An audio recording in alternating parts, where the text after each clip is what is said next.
Good day everyone, this is Sam and today I have a different video that I'm gonna be bringing you guys. It is something a bit more serious than what you're used to because I'm gonna be presenting a new build for Ranger, which is actually the first power build to be using the specificities of the Druid specialization. And I will be presenting to you guys a build which is centered around the buffing of both your personal DPS and your allies DPS, as well as maintaining your usual modifiers and making sure you are actually useful in a party for organized content. First things first, I'm going to be going over the equipment. As usual for every power build which has been made in this game ever and forever, you are going to be using Berserker gear. Here you can see me using a Superior Rune of the Ranger. I'm going to be going over this later on, but first thing first, all of the armor is Berserker. All of the trinkets are Berserker as well. And all of the weapons you are going to be using will be Berserker as well. The reason why I'm using a set with Superior Rune of the Ranger is because it is a damage modifier that's way more easy to maintain, and as such I decided to go for that one. I'm gonna be explaining how to split between using Runes of the Scholar and precision based food versus Rune of the Ranger and power based food later on in the guide. So this is the first part. Now the second part, we're going to be looking at the traits for this build. As a matter of fact, I decided to go with something more oriented for fractals at the moment and decided to take Vigor in this build. However, a more damage oriented version would be to use Sharpened Edges. If you have two rangers in a group, you might want to go Sharpened Edges and one of the ranger going Hidden Barbs instead of Spotter, as the effects do not stack.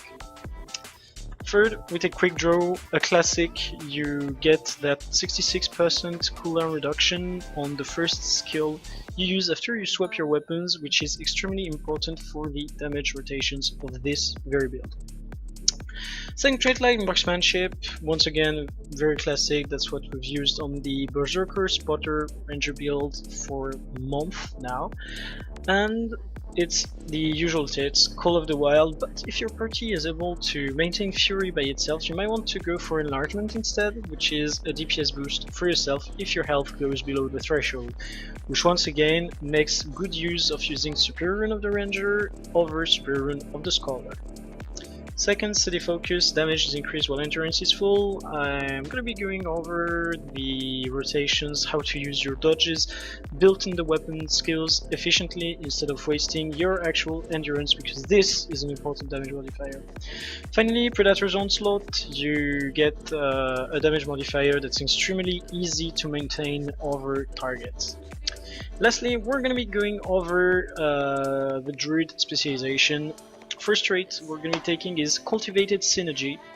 Using a healing skill, heals allies around you and your pet. The interesting part is that to fill your Astral Force, which is needed to use the Celestial Avatar, you are going to be needing to heal your allies and deal damage, like both feel it, but healing allies actually feel it faster. As such, I'm going to be explaining how to fill it fast outside of combat and also how to maintain it throughout a fight.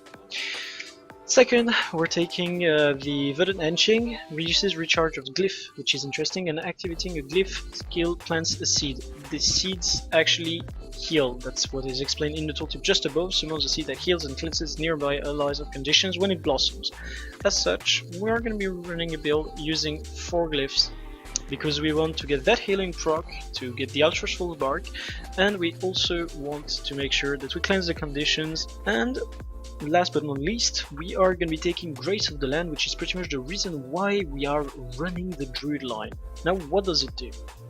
It is 3% damage, 3% condition damage increase, but it stacks. It stacks up to 5 times, which means you can actually give 15% damage, 15% condition damage. At the same time, I'm going to be going over the skills which are going in the same buffing the group direction, this mindset, as the Grace of the Land trait does.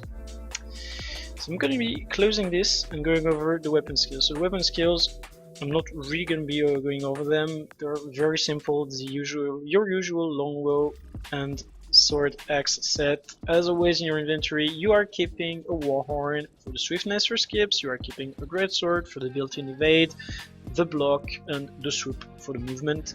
You are also going to be keeping a torch to blast might for your allies if they are not doing it themselves, and you're also going to be taking a staff. Here I'm using the one that you get by unlocking the specialization, because it's quite easy outside of combat. Then we're going to be looking at the skills. I'm taking all glyphs, so that there's not much of an explanation going there. It's the shortest cooldown heal, very interesting to use in any kind of fights, because it provides heals for allies plus the seed, so that's going twice towards your Astral Force. Glyph of Alignment, very short cooldown glyph, actually deals damage and drops condition. It gives cripples, which activates our Predator's Onslaught modifier, which makes it really interesting. I'm gonna go over for Spirit later. Glyph of Empowerment, this is the interesting one, 10% damage increase, 6 for 6 seconds every 16 seconds. Now, let's say if you have Alacrity, the effect is even better, because it becomes 10% 6 seconds every 10 seconds, so that's quite interesting. And lastly, the Glyph of Unity, which has the effect of tethering yourself to nearby foes or allies.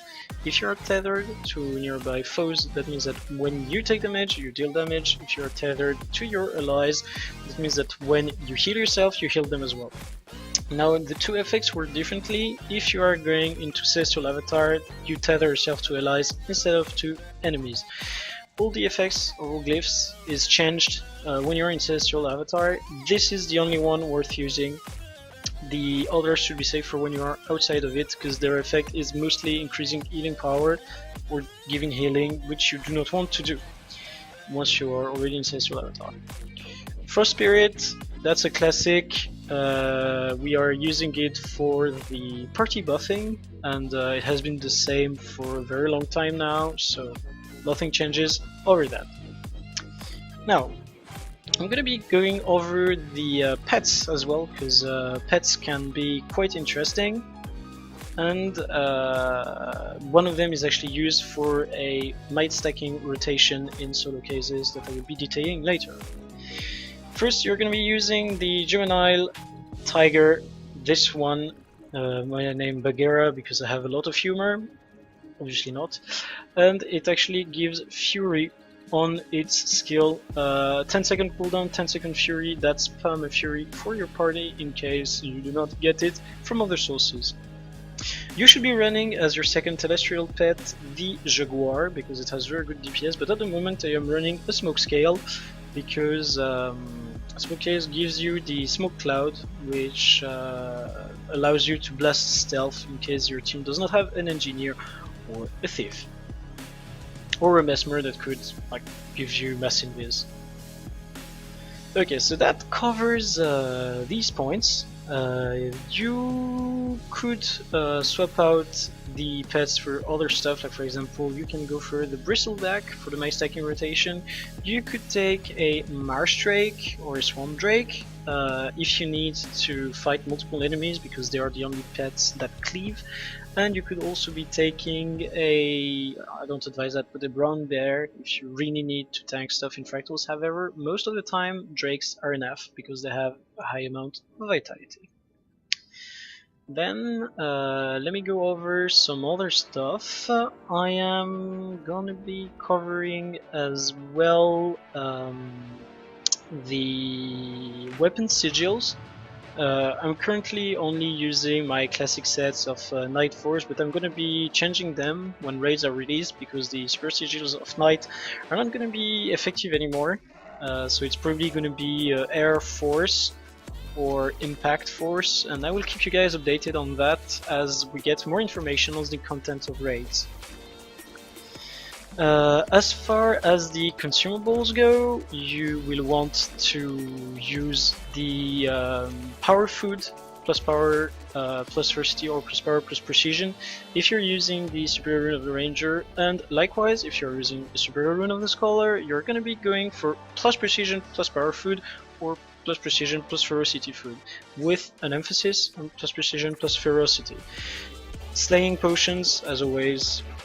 If you are still running dungeons, you can use them, or you can use them for fractals. These are the ones that are actually useful in fractals. And if you are going to be running a condition build, you can refer to Pernix from D&T's videos for condition-based build. You are going to be using, I think it's Koicates and Toxic Focusing Crystals. I'm behind the meta on that one. And this covers the consumables part. If you want more information, you can check the meta battle guide that's related to this video. I am going to be doing now a demonstration of the damage rotation, my attacking rotation. Okay, so now I am going to be covering some interesting parts, including the solo might stacking rotation that you guys will obviously want to try out at one point if you want the pet up level. You drop the strength of the pack and you start attacking. You start dropping the barrage. You use that skill, and then boon copying, you're at 25 might and you are going in with the awesome DPS.